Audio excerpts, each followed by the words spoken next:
Okay, so I just finished my disability medical assessment, which is very, very weird. It started at 12:30. Okay, fine. They give you a link in the email. You take that link and put it in the browser. You just make sure, I think that Flash is enabled, I think. So I put it in Firefox because my Google Chrome, I don't have Flash enabled. Anyway, it was very weird. All right, so I just started explaining some of my symptoms, and suddenly, like, I heard this sort of beep sound from somewhere, and then immediately after the beep sound, she said, "Okay, so that concludes the assessment." And I'm like, Where did that beep sound come from? So I feel like someone else must have been watching this thing, and they said, "Okay, we'll end it now" or something. And I'm like,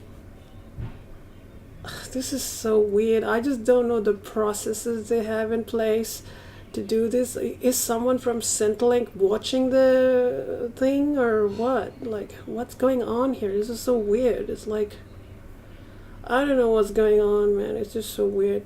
So, yeah, so it lasted for like 8 minutes. It was supposed to go for like, they said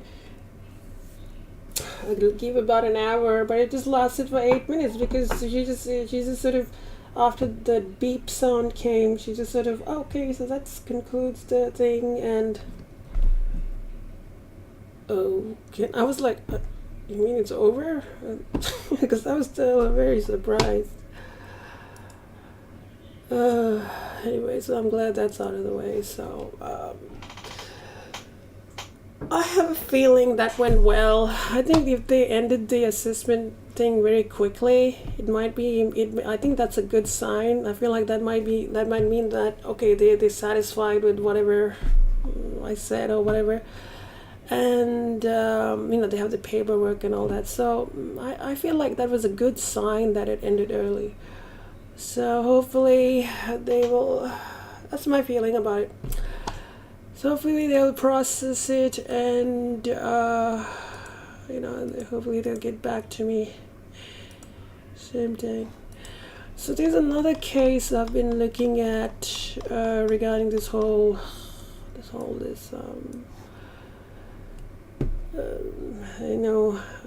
the executives' encroachment on the rights of the people. And I'll just briefly refer to it now.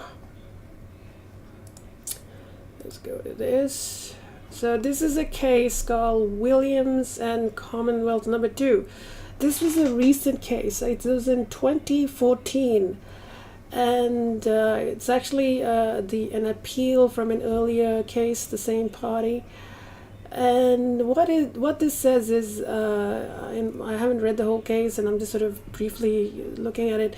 It's like the Commonwealth government has the power to enter into contracts with private entities. So, for instance, when the government contracts with these job agencies, they use this job deed, which is a contract. And what this case was about is whether there was, like, if there were any limitations on the Commonwealth governments to enter into a contract, whether that power to contract, whether there are any limits on it. So this is very interesting because, as you can know, anyway, this is an interesting case. I think I'm going to try to look at it. So let's see some of the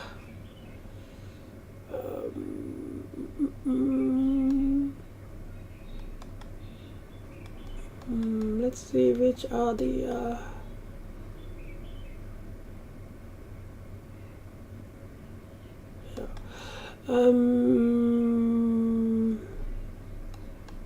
let's see if they provide a summary of the judgment.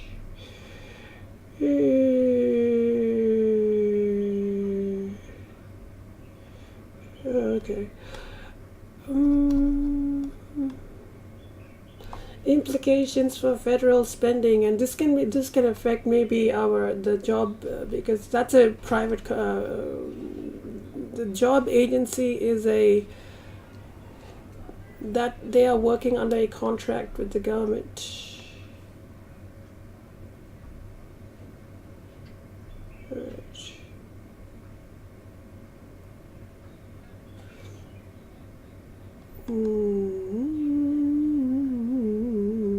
This is a very good thing.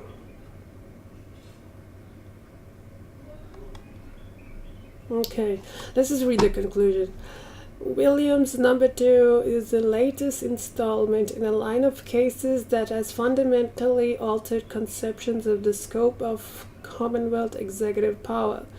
The result in the case follows the principle set down in its predecessors, Pape and Williams number 1. In Williams number 2, the court unanimously rejected the Commonwealth's contention that the FMA Act, the government passed the FMA Act after Williams number 1 in order to give it a statutory basis to do those contracts, because it did contract with so many government programs. I think like there were 400 contracts. So after Williams number 1 said that the government, there was some limitation on the power, the government passed the FMA Act, and then the applicant brought a challenge to the FMA Act. That's why it's called Williams number 2. And so they're saying in Williams number 2, the court, that's my understanding, unanimously rejected the Commonwealth's contention that the FMA Act and FMA regulations made under it provided sufficient statutory authority for expenditure on a national program funding chaplains in state schools. So this was the actual thing in the case. This was this person challenged the Commonwealth government funding a program placing chaplains in state schools. The court also unanimously rejected the Commonwealth's application to reopen the decision in Williams number 1. It reaffirmed the principle set down in that case, at least to the extent that Commonwealth executive power to contract and spend can no longer be conceived of as being as broad as it might be within the context of a unitary rather than federal government. So this has to do with the fact that in order for if the government is going to enter into a contract with another body, the terms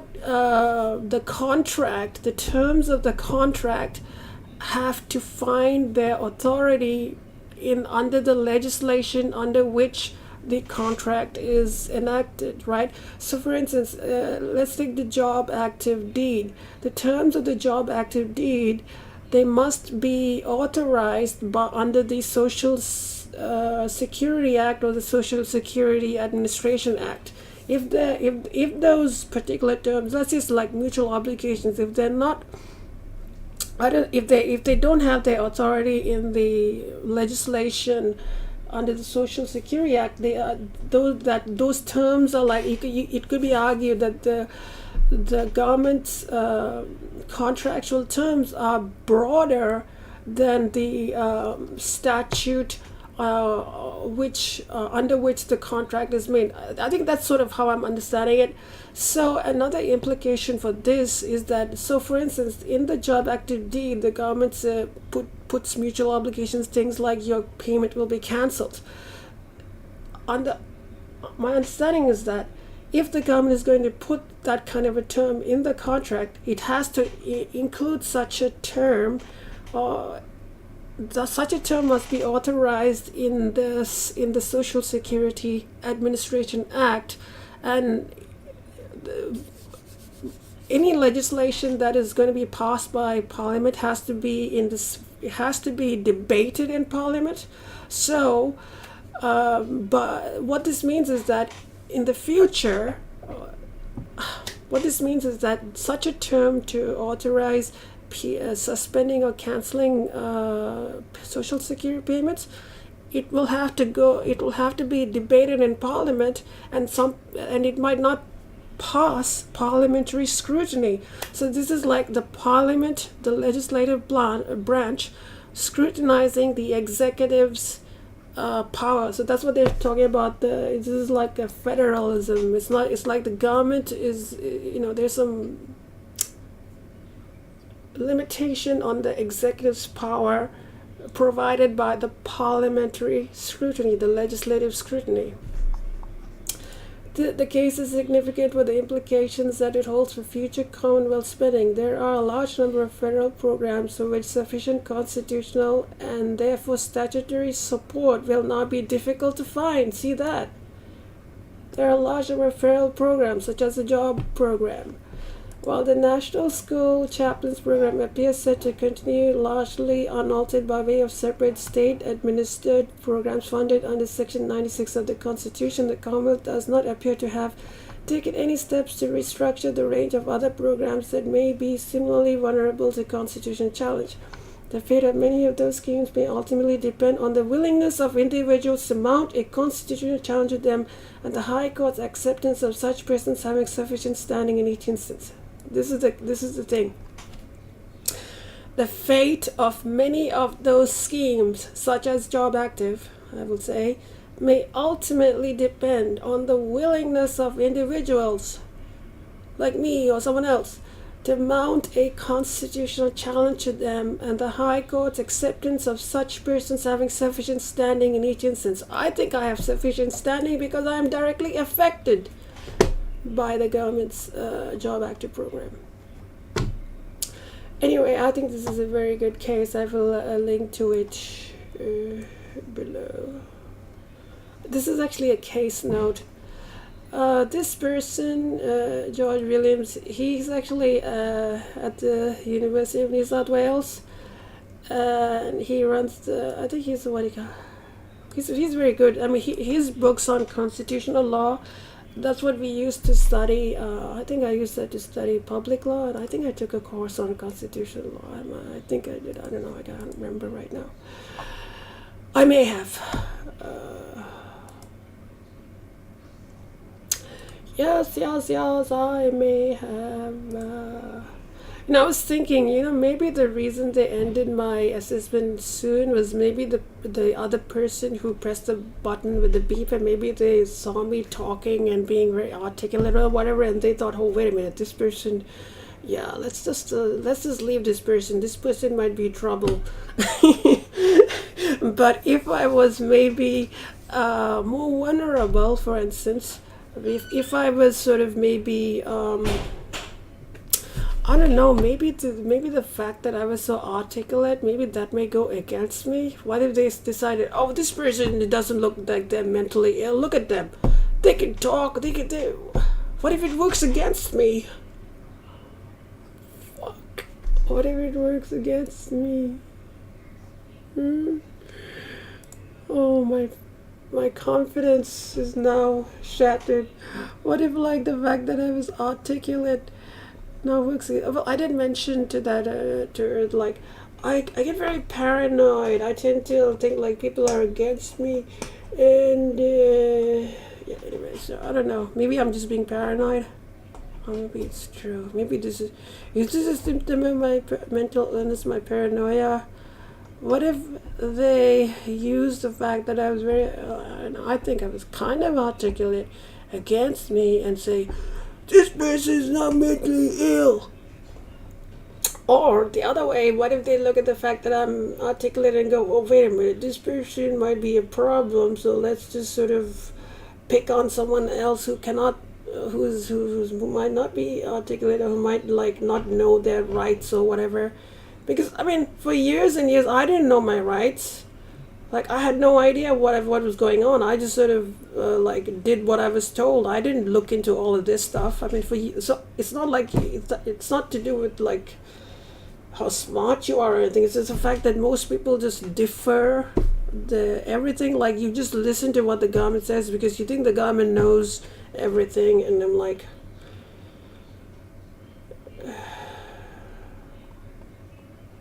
well, or maybe they might look at, I'm not saying I'm very smart. I'm just saying, when I say I'm articulate, I'm not saying I'm very smart. I'm just saying that I have some awareness of what's going on. I don't know. That's just me speculating anyway. Maybe I'm saying, look, I'm so smart. they're gonna be intimidated by me. They better not mess with me because I'm so smart and articulate. And if they try to mess with me, they're intimidated by me because I'm so smart and articulate. And I know the law. I know what's going on. I can challenge them because I'm so smart and articulate.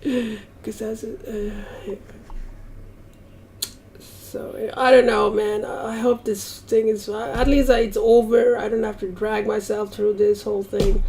I mean, it's kind of stressful. Like when I started, I was like, I mean, in the beginning, I was like, I just don't want to talk to this person. But it's almost. I mean, the psychologist also feels like kind of some way, because they're doing a job, and I don't know what's going. I feel like there's someone behind the scenes, like telling the psychologist to do this, do that, or whatever, and especially given the fact that when the sound came, she just sort of said, "Oh, that's the thing is over." And I'm like, I don't know what's going behind the scenes, man. I don't know what's going on behind the scenes. There's all this.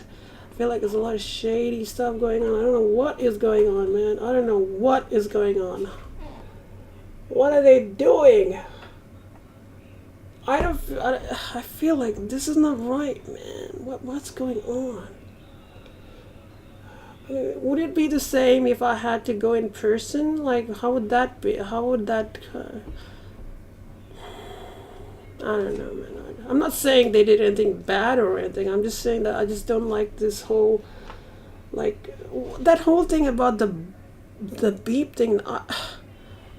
Where did that come from? I like in the beginning of the thing, they didn't tell me anything about any beep, but when I was telling my symptoms, all of a sudden I had this beep, and immediately after the beep, she goes, "Oh, okay, that's it." I'm like, that was a bit like unexpected. I didn't expect that. So that was a bit like, I'm just pointing it out. Like, what is that all about? I wasn't told about any beep.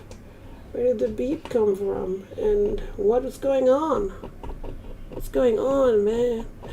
What's going on? Anyway, I want to chill out. I was like, kind of stressful. Anyway, so shave and took a shower. So